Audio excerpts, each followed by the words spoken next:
હરિઓમ, જય શ્રી રામ માસી, કેમ છો? એ મજામાં મજામાં દીકરા. મંદિર બંદિર જાય છે કે નહીં?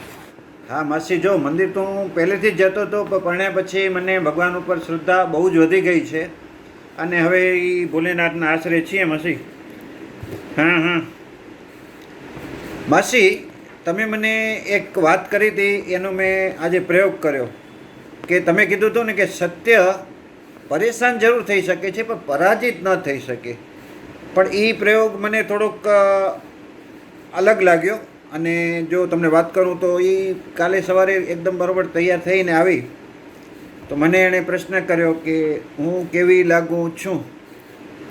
તો મેં થોડોક વિચાર્યું કે ભાઈ આમાં સત્ય પણ બચી જાય અને એને હું જવાબ પણ આપી દઉં, એવું કંઈ વચ્ચેનો રસ્તો થાય. તો મેં કોશિશ કરી કે જો તારો ડ્રેસ છે એ બહુ સુંદર છે, એનું મેચિંગ બી બહુ સરસ છે, તે મેકઅપ બી બહુ સરસ રીતે કર્યું છે, તારું ડ્રેસિંગ સેન્સ બી બહુ સરસ છે.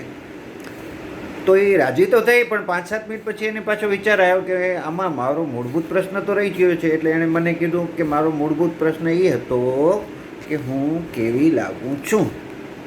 ત્યાં માસી સત્ય પરેશાન પણ થયો અને પરાજિત પણ થઈ ગયો. એ મુવા પેટિયા, મેં જનરલ વાત કરી હતી. આ પત્ની સામે આ પ્રયોગ ન કરાય.